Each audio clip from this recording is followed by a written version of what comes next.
And if we're looking at, what Deagel is talking about, the UK, for instance, is going to lose 51 million. That's crazy. That's blows it away. And if you look at the US is losing 227 million people. What could possibly do that? Hello, my friends, Evolutionary Energy Arts family. Welcome once again, guys. It's going to be really interesting today. We got some news. I know a lot of people in the chat room have been talking about the CDC and what they said today. Yeah, and there's more than that. I mean, as you keep going down this rabbit hole, you keep finding new things. So Deagel forecasts different things, growth. And if we look at these countries right here, you see China. There's two dates. So you have 2017, and let's see if I go over here and give you the country list, which is down at the bottom, and 2025, and it's such a interesting, right? There are 209 countries listed below. View the 2025 forecast.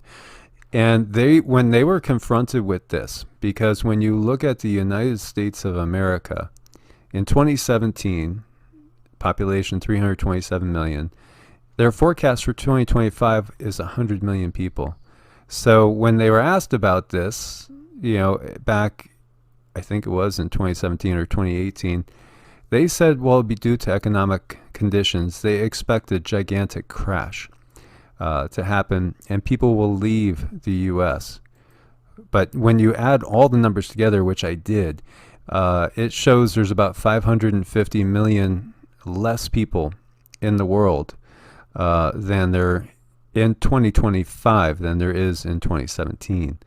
So 550 million people are gone from the world as far as their forecast.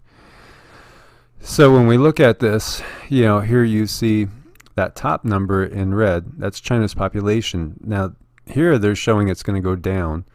And, if we look at that, we're looking at about 22 million people less. So that's interesting because originally, in the other numbers, it just showed it flat. India's population is going to go up, and it looks relatively significant there. Now, Russia's population is going to go down slightly. Japan's population is going to go down by about 23 million. As you can see, there's a difference, 23 million. Brazil's goes up about 3 million. The United States population, now they're forecasting it to sit at 99,553,100 people in 2025. And they're showing us currently at 326,620,000. That's a lot of people to not be there anymore. It's just interesting to look at these numbers. Here you see Indonesia gains 7 million people, so they go up. Interesting too. There was an article today talking about a lot of Chinese manufacturing jumping to Indonesia as well. I forget where I got that article from. Here you see Mexico increases slightly. Perhaps it's people leaving the U.S., and actually Central America and South America gain people. Now, if you look at these countries, right here, you see Italy drops like 19 million people. France drops 28 million people. That's huge. Canada loses 9 million people, about a third.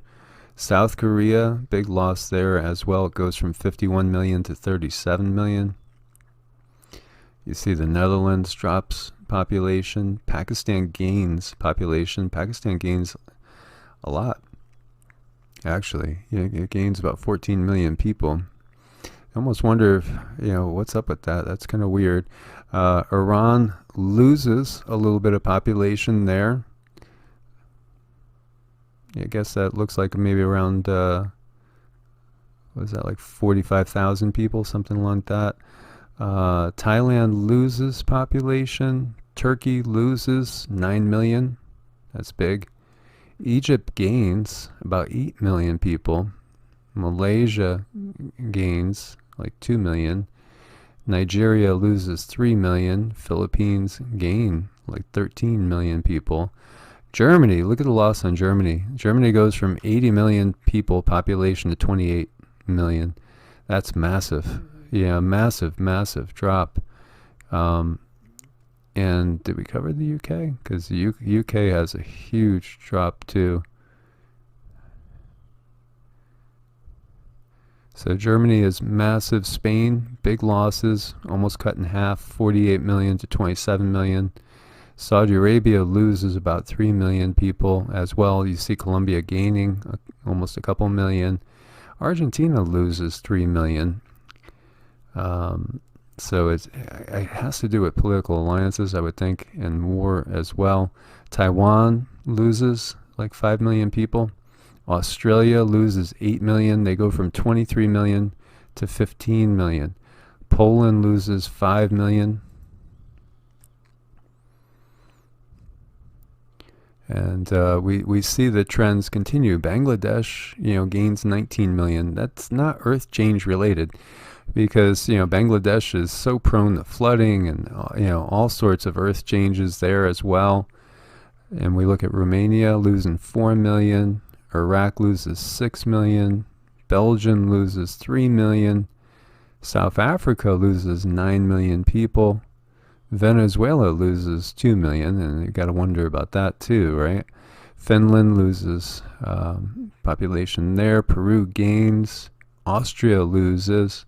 Sweden loses. Almost all the European nations lose. Kazakhstan loses people. Switzerland does as well. There's the UK, all the way down at 47. The UK goes from 65 million people to 14 million people. 65 million people to 14 million people. So what do you guys think of that? And if we're looking at what Deagel is talking about, the UK, for instance, is going to lose 51 million. That's crazy. That's blows it away. And if you look at the U.S., the U.S. is losing 227 million people. What could possibly do that? How could they, how could this site, which does really watch, everything going on military-wise, how could they come up with those type of numbers? It would be hard to think of a scenario that you'd have those type of people moving out of a country for economic reasons. So, 2/3 of the U.S. is going to leave the country because the economy is going to collapse because of what we're seeing now.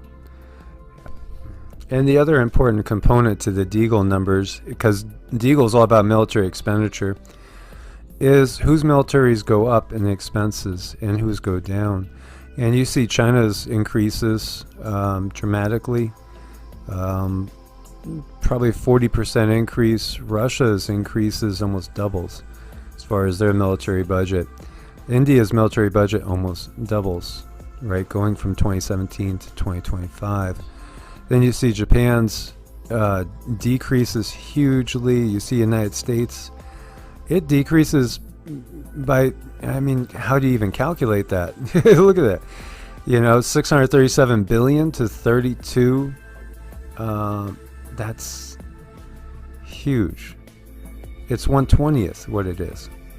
What could possibly happen to make the U.S. have 1/20th its military expenditure, especially with President Trump in office?